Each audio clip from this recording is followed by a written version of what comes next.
Crew Pros, your single source for high-quality, affordable home services. If you are remodeling, repairing, or replacing, Crew Pros are the professionals that can do the job no matter the size.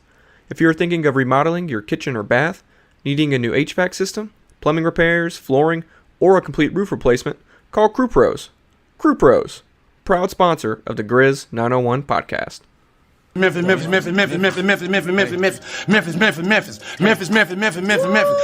Memphis. Everywhere we go, it's Memphis. Memphis, Tennessee, the beautiful land in the world. And I'm thankful for this guy who tweeted and said I don't have that fire in my eyes no more. That game right there was for him.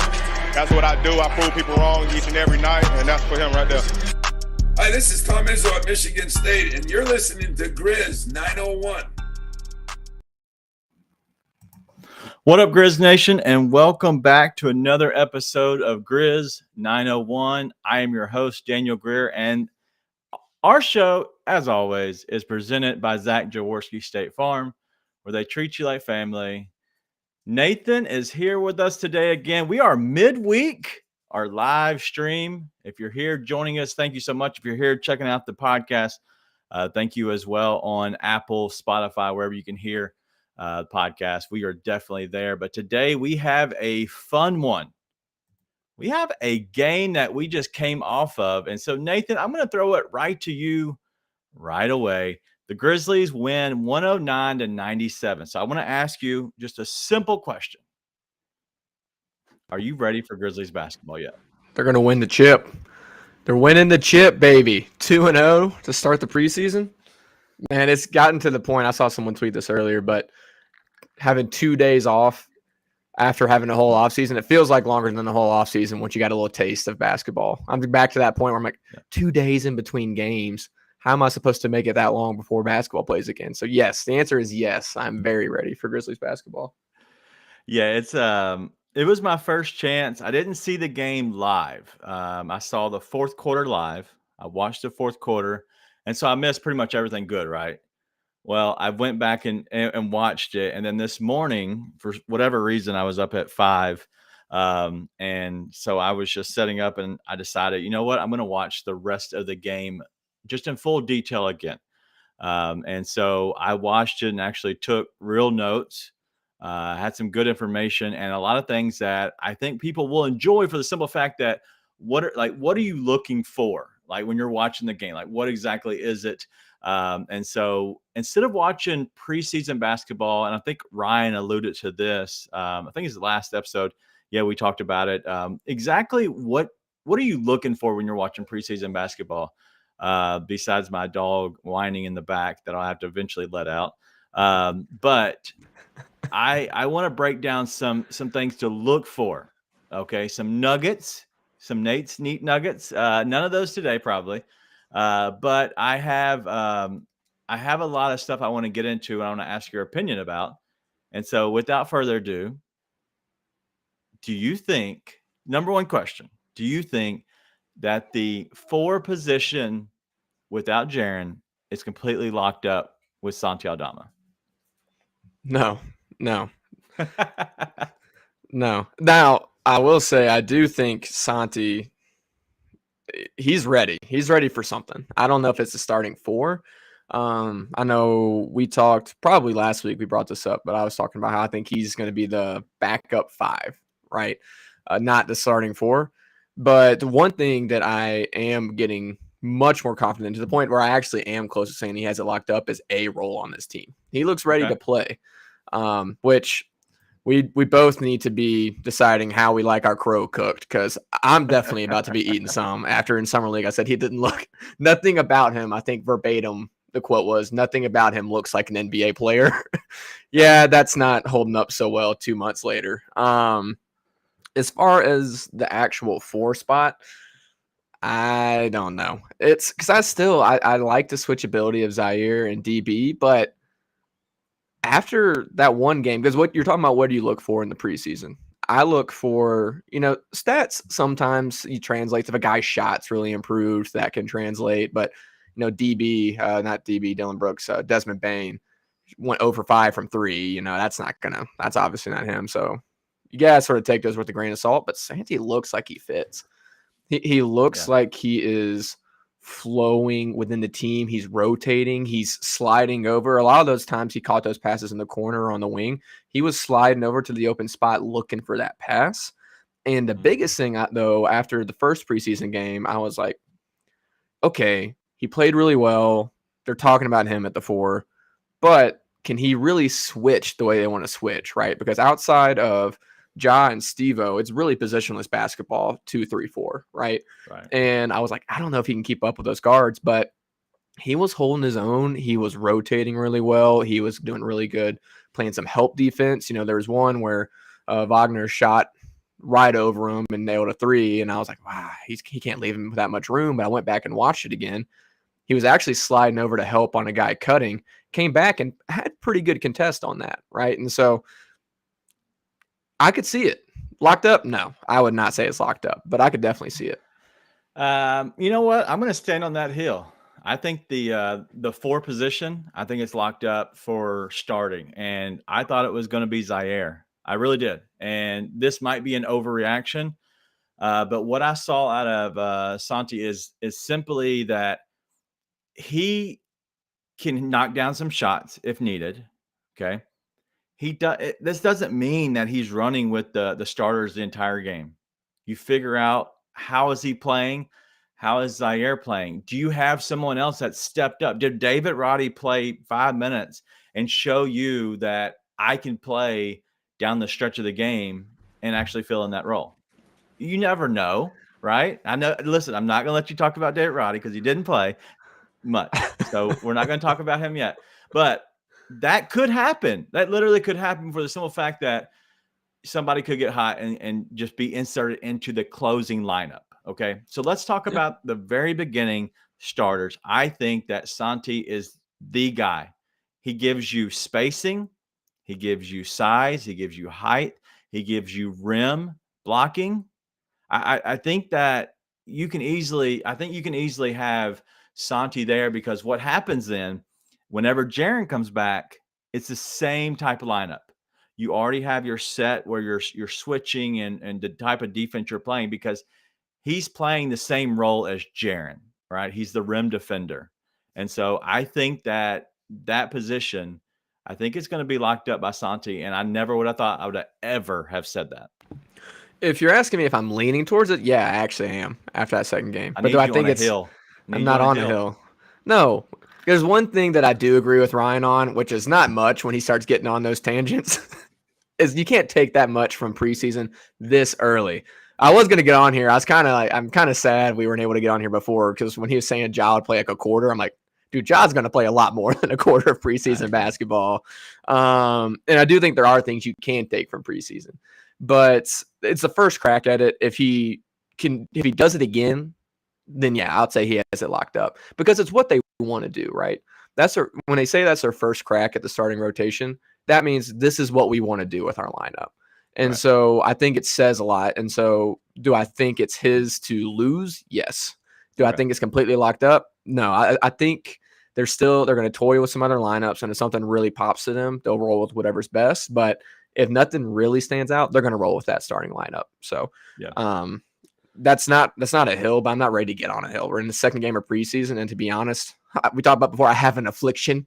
I was not as locked into that game as I will be probably for the next few going on. I'm on the hill. I'm putting my flag in it. All right, so I'm excited about Santi. I think he does so many good things, for the simple fact that it looks like he's slowing down a little bit. I think he's finally like seeing himself kind of in the role, confidence. And let's get into the first quote that I actually have for this. And this was after the game. And it was Taylor on Santi. And he said, he's shooting with confidence. That's the word we've been talking a lot about with him. And that's simply that. And that's what you heard Brevin talk about, was confidence. It's all about confidence with a young player. If you can figure out how to find your role and be the best at that role, no matter what role it is, that's really the best version that you can be for that team. And if the role changes throughout the year because you do better, then so be it. But at that point, if you're asked to play a certain position, do certain things, then that's the perfect thing. Dude, I'm amped about him. That's a hill I'll stand on. Is I'm amped about Santi.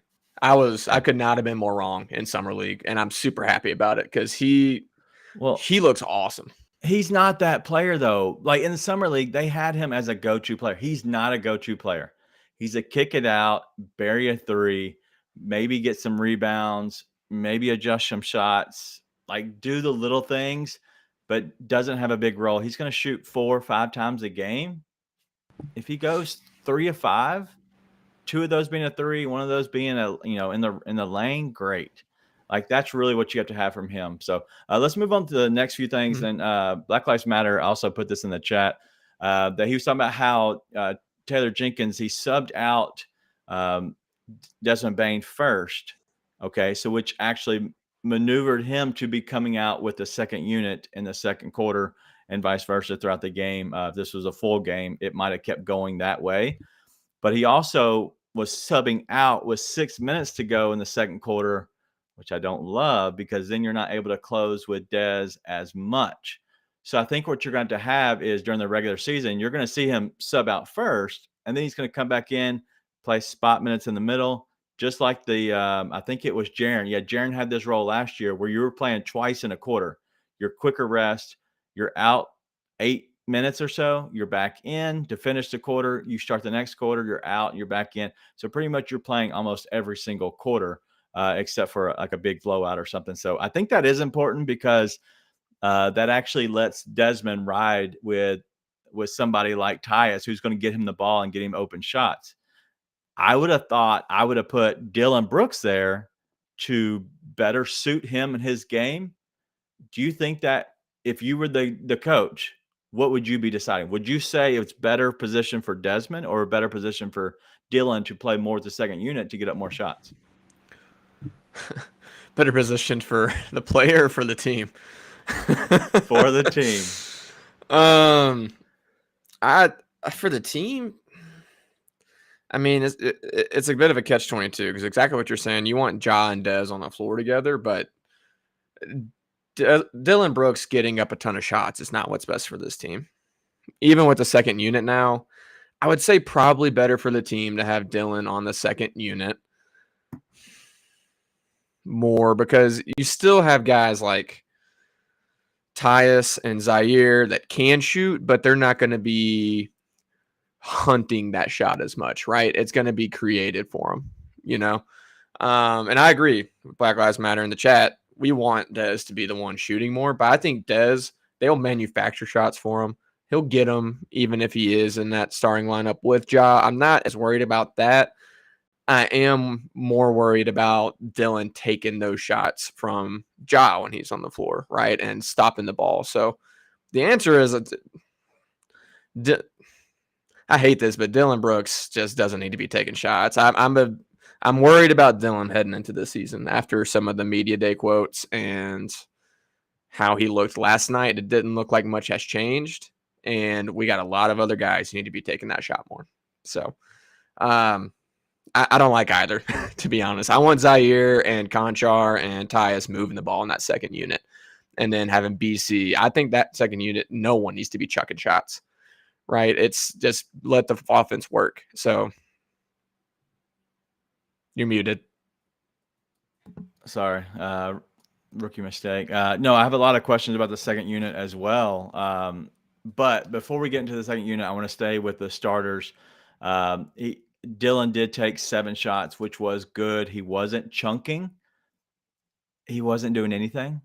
Let's just be honest. He was fouling. He was trying to see if he can get more fouls than shots, which is, probably would actually be in the favor of the Grizzlies. But I think I think that you're going to see Desmond in that role. I would imagine. And I think that if you want somebody forcing, I think Desmond would be a better guy who, would force the shot than Dylan. But what that does is that gives them a go-to guy that they can look for. And so I'm looking at, we always need to have some main scorer on the floor. And if Ja's going to be that guy, great. But if he's not on the court, who's on the court? And I think you answer the question with Desmond Bane, because Dylan Brooks, I don't know if you can trust him. I think that's why the offense went to a lull last year in that position. So let's get into the second unit real quick, because I do have questions on that. And my first question is, what type of offense are they going to have? I know that Tyus missed a lot of floaters, but you have Tyus, Brandon Clark, and Zaire. Okay. Zaire is not a shot creator. He just isn't. Let's just be honest with that. He's the guy who needs the offense to kind of flow through someone else, and he'll be the kick out guy and also be the guy who can catch lobs. He can get that mid-range game. Okay. And you saw him last night. He played better when he was playing with Ja.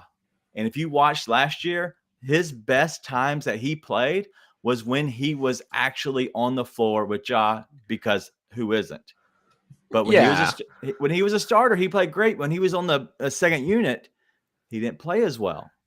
So what do you do with him? Is that a step back for him, hoping that he can have a resurgence, redevelop his game a little bit, try to be that second scorer outside of, Desmond Bane when he's on the court in that second unit with him? That has to be the answer, right? Well, yeah. I mean, first off, I'm glad you hit that little asterisk there, because who isn't better when they're on the floor with Ja Morant than anyone else, right? So for sure. But I think what we saw in Summer League from Zaire can translate really well to that second unit. Just like you're saying, he can be that second scorer, but even with that, he's probably not quite there yet. But I think he can sort of grow into that go-to guy for the second unit, being able to create that shot. We already have seen flashes of it, one in Summer League, but two, we saw it a little bit last year, shot clock dying down towards the end of the year. I always go back to him hitting that mid-range shot over Jared Allen. That is kind of peak what he can bring to this team, but I don't think it's out of the realm of possibilities. He can grow into that as soon as this year, being able to do that. Because we talked about it, Dez, he obviously he can grow a lot more. He's got another leap in him. He looked quicker in that game yesterday, 2 days ago, sorry. But he's not necessarily like the guy who just takes a guy off the dribble and puts up a shot and creates a shot, right? Zaire has that length to really do that, and we've seen him have way better vision than last year. He hit Santi with a low look pass in that game on Monday, and that's stuff that he's doing a lot more consistently, right? So I don't hate the idea of Zaire being the go-to guy on the second unit. No, I think he's there yet, probably not, but is he by the year going to get there? I could see it. 100% I could see that. Zaire's not ever going to be the main scorer on the second unit. Never. Why? Ever. Why? Why not? Why could he not be the go-to scorer? He's not a go-to player. He's not a creator like that. He doesn't have that in his bag. His bag is making open, good shots. And then, yes, he can get into the mid-range and do the post-ups like that. He's not a creator. That's just not his game. That doesn't mean that he can't lead the second unit in like points. Yes, at times. But on a normal basis, he will not be the go-to guy. You're saying never. Zaire will never be able to be the go-to guy. He's not a go-to scorer. He's not. I'm just going to be honest. That's absurd. That's absurd to me. Listen, we've already seen him be able to create, Daniel. Where? What is he doing to create? We already saw it in Summer League. He used his size to create shots over defenders. Those dudes aren't even in the league right now.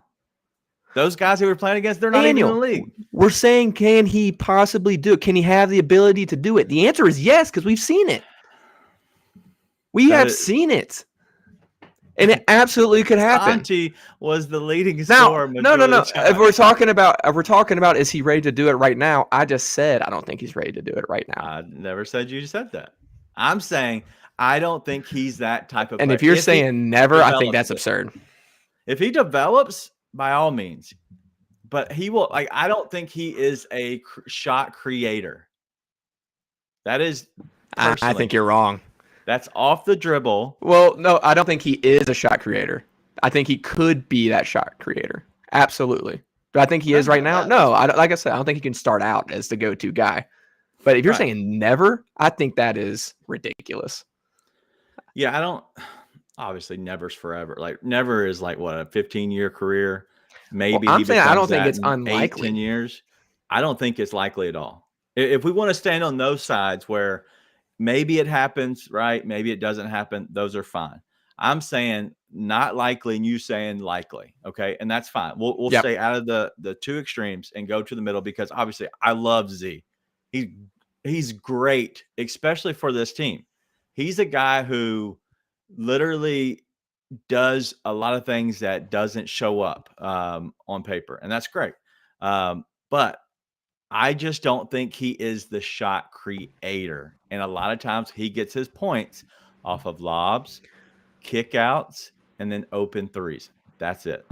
Well, and I'll say one thing too, and that is that the way that this team functions, especially in the second unit, to sort of come to your defense a little bit in that, it's not built to have a shot creator, right? Yeah. It's built to move the ball around. So I think it would be hard for someone to stand out as a shot creator unless it was a bad thing, a la Dylan Brooks being in that second unit. That being said, when I say shot creator and go-to scorer, what I'm thinking in my mind is the guy who you're getting down into the clock and you just need someone to go and get a bucket. I think that's Zaire for the second unit.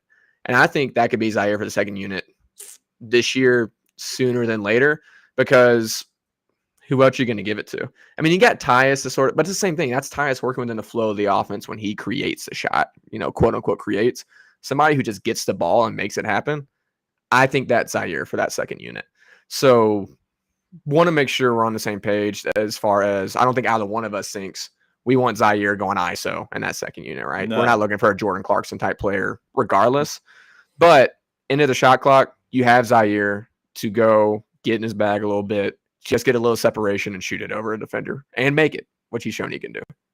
I think when it comes down to it, second unit guy, I think if there's no Desmond Bane on the court, I think that's Tyus. I think Tyus is the creator. And that means he's taking somebody off the dribble, he's getting to his shot, and he's going to hit that floater, or he's going to get to his spot, defense collapses, he's kicking out to somebody. That's what I call the go-to guy, where he is making it happen. He's breaking down the defense, kicking out to the right spot, or going up to his strength, which is his shot, whatever that is. If that's Zaire, I don't know what that spot is. That has to be the back down over the defender like he was doing in Summer League. I don't know. I just don't see it. But anyway, whatever. We love Zaire. I think you have to look at this different ways. And no, this is not being negative. I think I'm just trying to figure out negative. What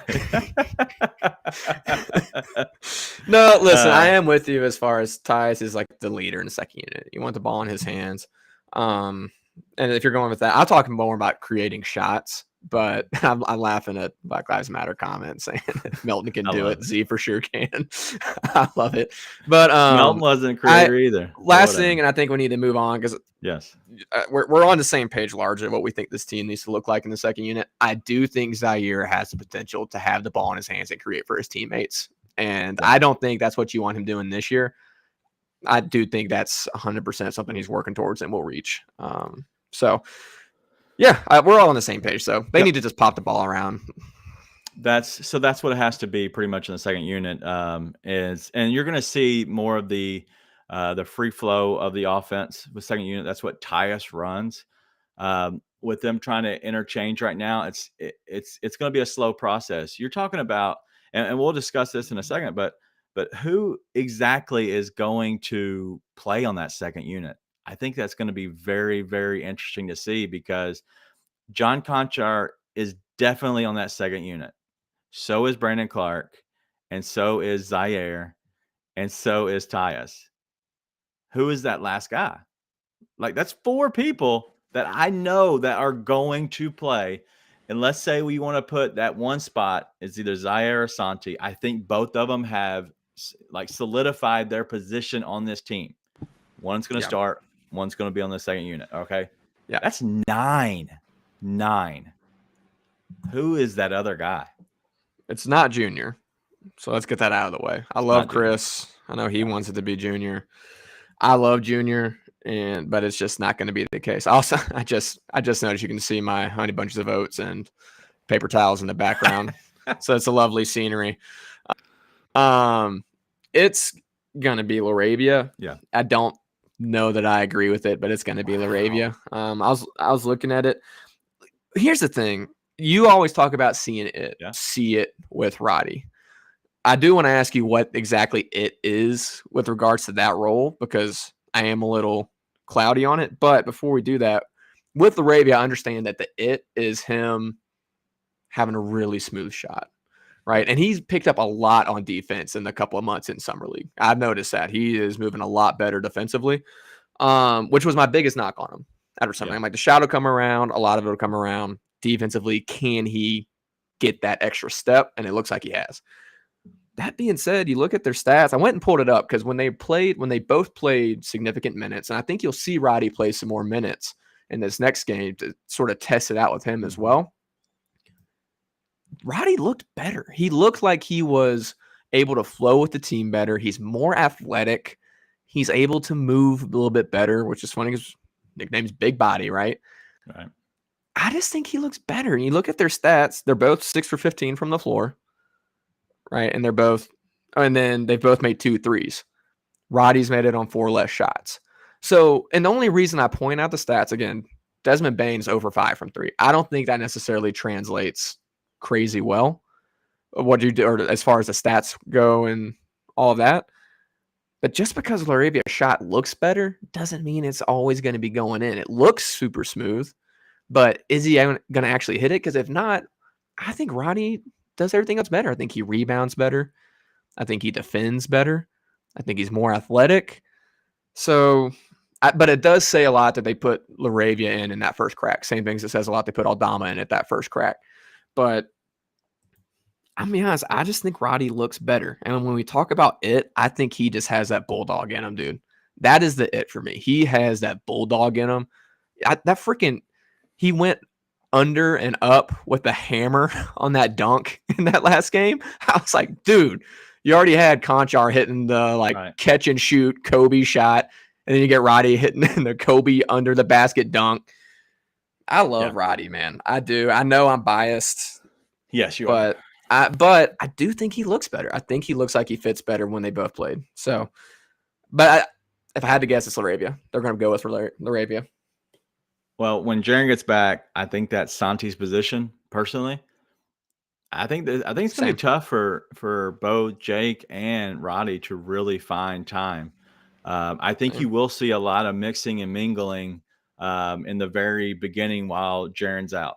I think you're going to see them go with the different matchup, because if you go, let's say you do go Jake, you are so small, and not by height. I'm talking about just big burly guy. You have nobody in the middle. You have Brandon Clark, who is not the biggest defender, right? And so I do think that it could use some beef to it, and I think that would be a Roddy. Jake, I think, could run sometime. I think he needs what Zaire had last year. I think he needs Ja Morant, because what that does is it allows him to do less. When you have Ja, you don't do as much. You go to your spot and you're there because he'll kick out to you. And then if you need to create a tiny bit, you can. You don't really have to do much. You're mainly playing defense and you're hitting the open shots. On the second unit, you're asked to do a little bit more because it's more free flow, right? And you can be a little bit more creative. And so I'm curious how that goes, but I do think it's going to be a mix and mingle. I think you're going to see somebody like, Roddy get more time for sure. But just kind of looking at the rest of the bench, Xavier Tillman, I don't know if there's a spot for this team going forward. I think that you're getting more out of Roddy than you will Xavier Tillman. Yep, I think Tillman is going to be sort of the same thing he was last year. Spot minutes, emergency guy, great team guy. We love Tillman, right? We love X. Just one of those things where everybody else fits this team better than he does right now. So I'm with you on that. Yep. And so I wouldn't doubt if like a guy like Killian Tilly, I think he's great. He's just been too injured. He might be released. Who knows? There's a lot that could happen, right? So let's get off the end of the bench and let's go to defensive side of things. And there's some important things that I want to kind of point to, and then I want to get to all the stuff to kind of look for. And this is a lot of this. This is what we're looking for as well. Like you're looking for, who's playing and who's not. What lineups is he throwing out? But I think it's yes, 2 quotes about defense first. All right, so these are Taylor Jenkins. We switched a lot tonight, challenging our bigs to be in one-on-one situations. So what to look for, one, they're not playing like they normally probably would, right? They're probably making sure that, hey, don't help as much on some of the things. We want to see our bigs actually go one-on-one and see how that is. Does that help us on defense? Does that hurt us? So that's something to look for as well. They're trying out things. But if it's Steven Adams on somebody else, don't help. Let him go one-on-one and let's see what happens. That might be a way that they actually go through it because honestly, sometimes when you get to run it around, you get a little crazy and then you lose your man. And that happened so much last year. And that didn't happen as much Monday night. So I think that's something important.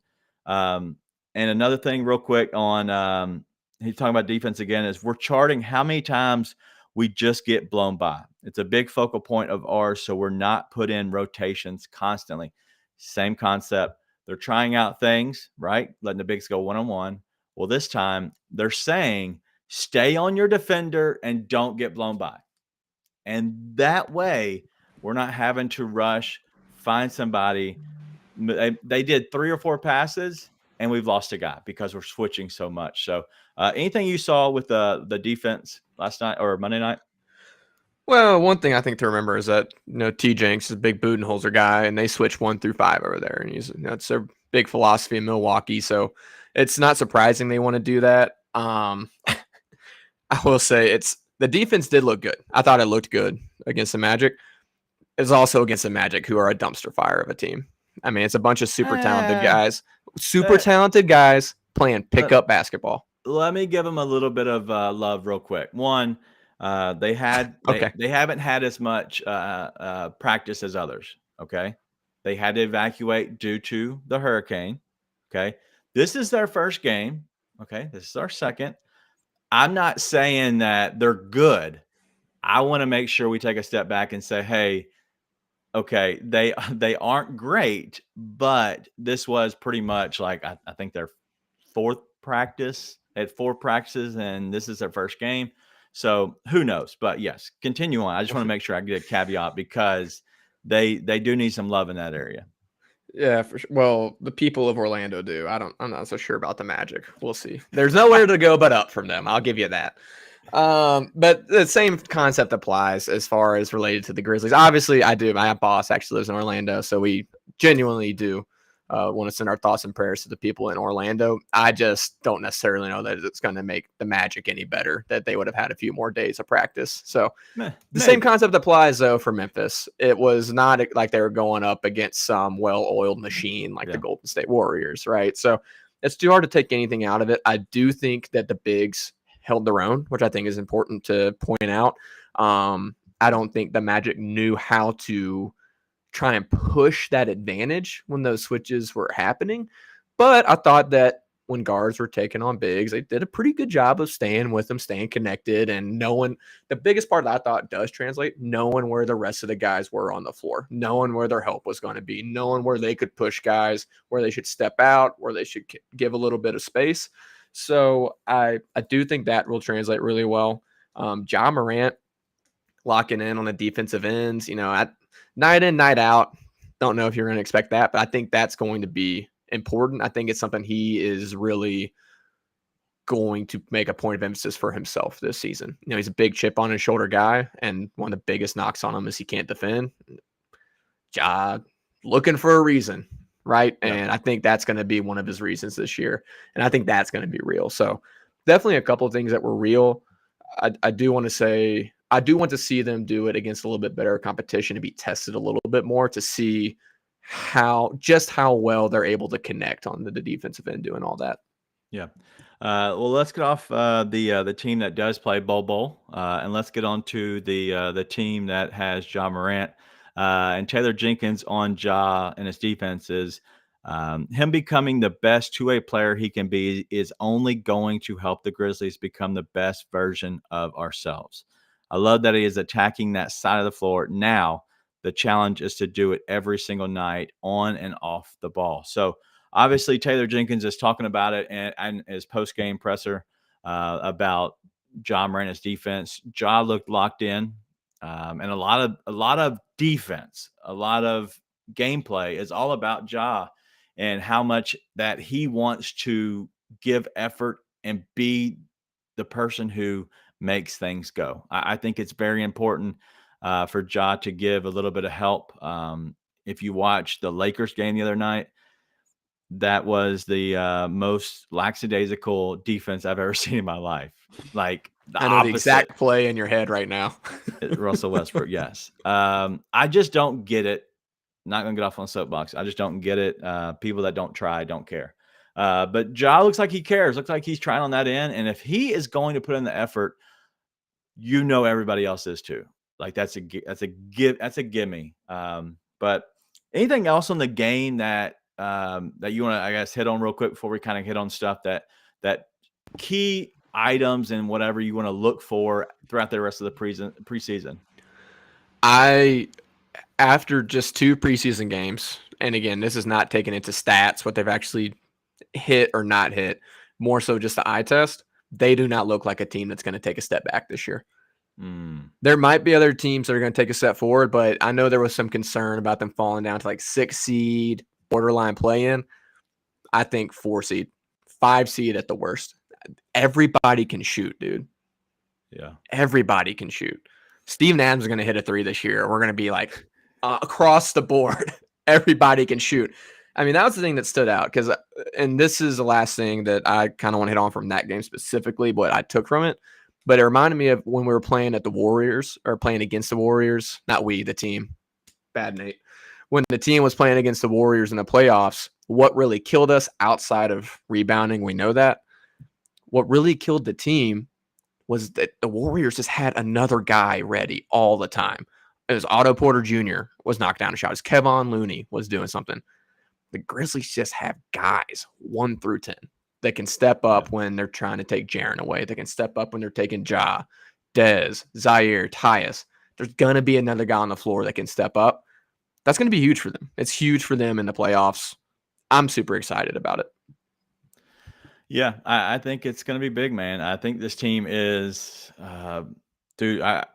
I want to make, I guess, the comment on, the team in general before we hit on our preseason stuff. And I meant to talk about this earlier, but when I look at teams, and we go through this on, the Leeds Podcast Network. We have our podcast, Free Basketball, that we do. That is a all NBA show. We just did our rankings 30 to 14 or 15. I think we did 30. I don't know, whatever. We went all the way close to 15, halfway through, whatever. I don't know if we included 15 or not. But I was kind of just sitting there thinking after we got off the podcast, and there's a lot of teams that look good on paper. And there's a lot of teams that you give credit where credit is due because they've done it before and they're a good team. But obviously, like after seeing, like, and I was down on the Grizzlies for the fact that I don't think we took a step to really make us a true championship contender because we didn't do anything in the offseason. We got 5 rookies, and we didn't do anything else. And we lost 2 of our guys that were rotational guys. And so I was down, and I know this is preseason, and I know it's all about overreactions. I think that this team is built on chemistry, and I compare this to the Atlanta Braves. And if you're a baseball guy, and if you hate the Braves, that's fine. I'm a Braves fan, and they won the World Series last year, and a lot of it was due to team chemistry. It wasn't because they had the best players. It was due to team chemistry that made them all rise to a different level because they liked each other. They played well with each other. And they're kind of doing the same thing again this year, which is weird. But it's been a lot of fun for me. But I compare that to the Grizzlies as well.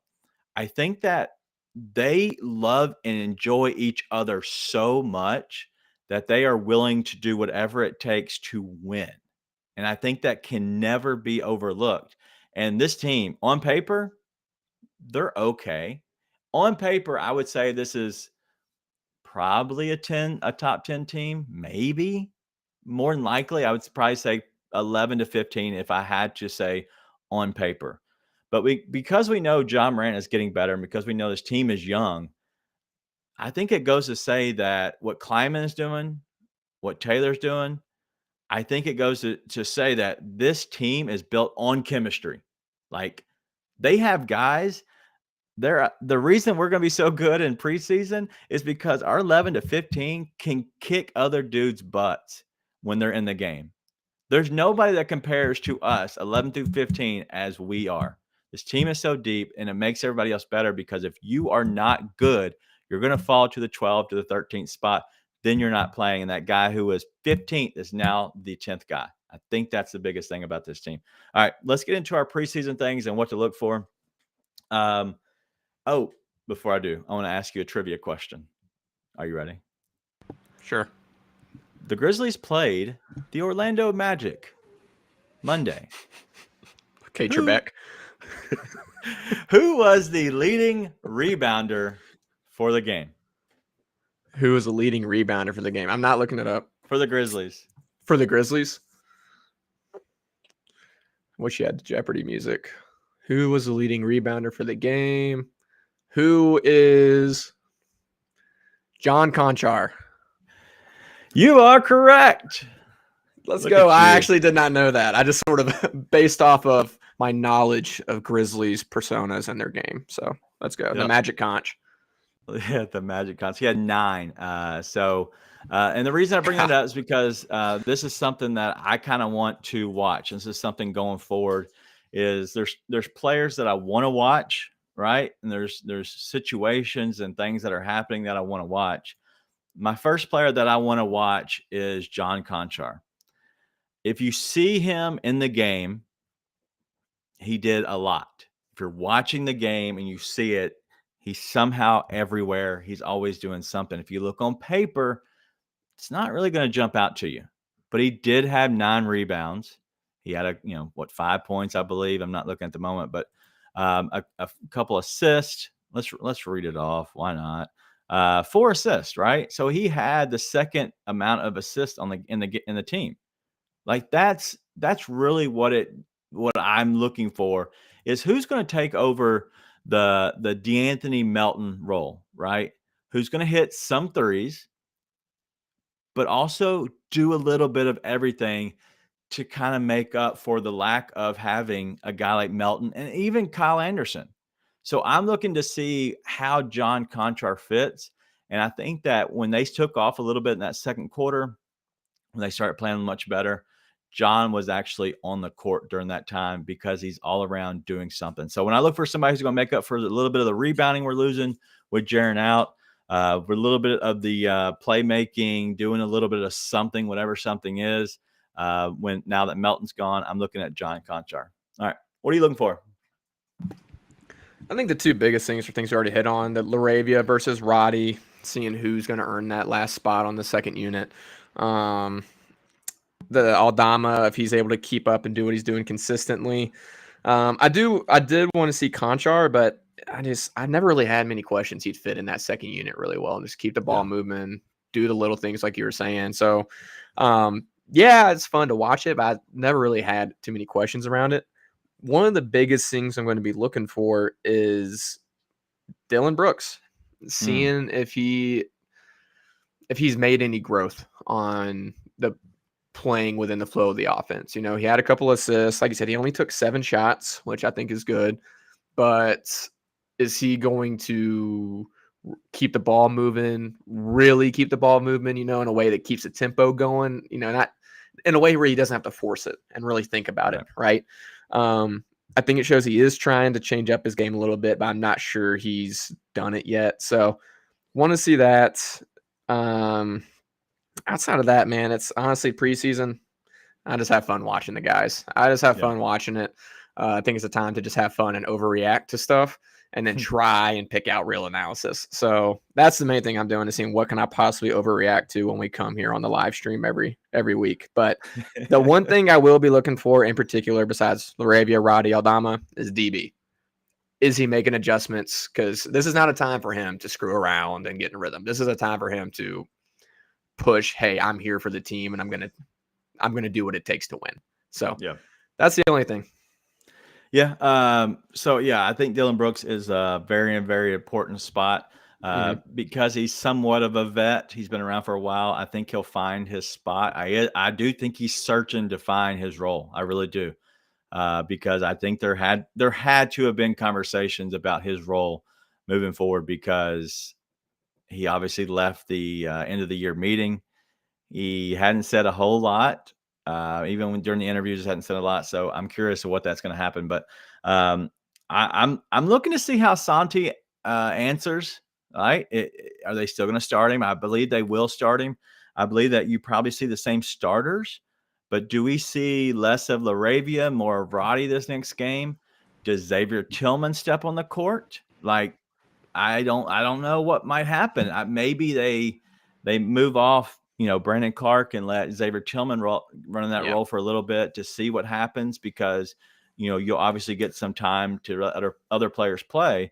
But I think once Ja gets kind of going this next game, this could be Ja's main last game he plays. I think he will play another quarter. I think you still get a little bit of Ja Morant. And at that point, you're talking about game 4 and game 5. I think you can actually get these other guys a lot more time and a lot more minutes run. Black Lives Matter said, I feel like half the Grizz Nation is waiting for Santi to be bad so they can say they're going to play on the team again. Yeah.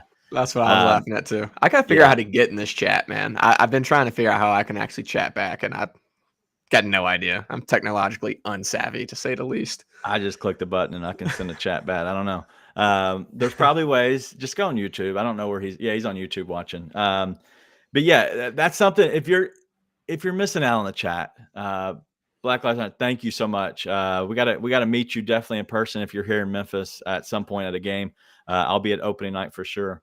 We'll have to meet up, say hello, and say thank you for kind of hanging out with us. But I'm curious about Santi, how he does it, and all the other guys and how they rotate. But one thing on defense I'm looking for, and I don't know if people have noticed this or not. What we call a 3-2 defense is when you have 3 guys at the very top, when they're in an umbrella type shape. From the top of the key where the top of the 3-point line is, and kind of branch out like an umbrella. And then you have 2 people on the bottom, which is 1 foot outside of the actual lane. So around the bottom block is what a 3-2 defense is. 3 at the top, 2 at the bottom. The Grizzlies were in that formation a lot of the night. What that's called usually is a matchup zone. What that allows you to do is, when you have a guy in your area, you're matched up against him, no matter who it is. Usually when you come down the court, you just stay on your guy. And then once the motion starts happening, if Brandon Clark's at the top of the key in the middle and Ja's over here and somebody goes to pick, you just switch. You're guarding that zone while guarding that man. So it's, so you're zoned up while you're playing man as well.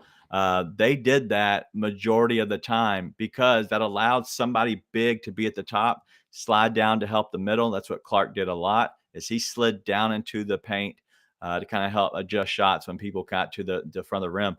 But that's something to watch, is I think that they are starting to run a similar defense to the 3-2 defense. And I'm not sure if it was just by chance they did that the whole night, or if that legit is a type of switching defense they're going to run. I'm not nearly as locked into preseason as you are. That's what I'm figuring out. Like I said, 5 a.m. I was watching, And I got my notes. I'm like, they're in a 3-2. They're still in a 3-2. Why are we in a 3-2 defense? I had the Grizzlies on the TV.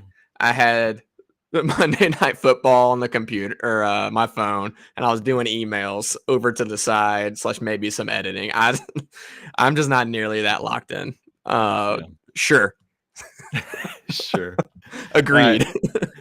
All right, that's all we got. Let's go ahead and get out of here. Anything else that you have or anything you're looking forward to for the next game, which is against the Heat? It's another home game. It's Friday night, the 7th at 7 o'clock. It will be on NBA TV. I would imagine we still have it on the Bally Sports.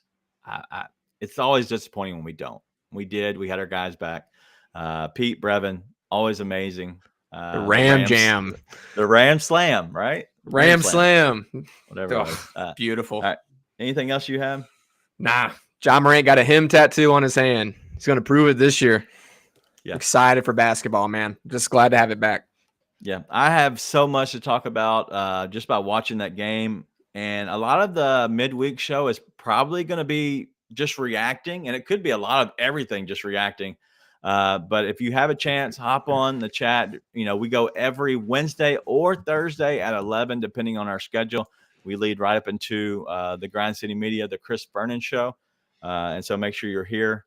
Me and Ryan have also started going live. Why not? If we're going to record anyway. We usually record late Sunday night. So if you're a late night owl and you're watching football, and it's a terrible game, which it has been, then you just listen to us a little bit while the game's happening. Because I watch the game as well. I have it on my TV. I watch it while Ryan's talking about whatever and forever. Latest conspiracy theory. As he's going on his 10-minute rant, I've watched almost a quarter of football, and then I try to remember what in the world he just said. But no, just thank you for hanging out with us, and thank you for joining us. Opening night is coming up very soon. Next week, also, I forgot to say this. We'll have Nate's Neat Nuggets back. We're going to have some betting nuggets because I'm heading to Iowa where I can feed my addiction. So that'll be back. I forgot to mention that. Also, keep checking out Grizzly. Guys are putting out a ton of articles. I know a lot of people are still checking in and reading them. Basketball ramping up, but we got a lot of good stuff coming out. Should have another one out today as long as I can get the photo edited. Again, technologically unsavvy. So keep checking all that out. Grizz Lead is leading by example. We are, I think, the top five on most clicked on articles right now. All Grizz Lead articles, none featured. None featured. That's a bit of a sore wound. I've got plenty of that going on right now, but I know you thought you were clever. Grizz Lead, leading by example. This is why we're never going to make any money, man. Never. All right. That's all we have. I forgot our sponsor. Make sure you go, if you don't have insurance, if you need insurance, if you want better insurance, if you need somebody you can trust, the guy I trust, Zach Jaworski, State Farm. I almost missed out on our entire 60-second blurb. I'd have had to put something into the Someone podcast. Actually does pay us. We blow it. Yeah. Well, the reason I thought about it is when you talked about we're never getting paid. I was like, wait, we are getting paid. But yeah, go check out Zach Jaworski State Farm. They have 2 offices, one in Collierville and one in East Memphis. But the team is awesome. I trust them, and so you can too. So if you feel like you need just kind of, any kind of an update, or maybe you haven't checked your insurance in forever and you just keep paying it because it's auto draft, maybe you need to check out exactly how much you're paying and give Zach a call over there. Tell him the Grizz 901 team sent you. But call Zach Jaworski State Farm, 901-459-4227. You can check them out on the web at ZachInsuresMemphis.com. And that's ZACH, InsuresMemphis.com. That's all we got.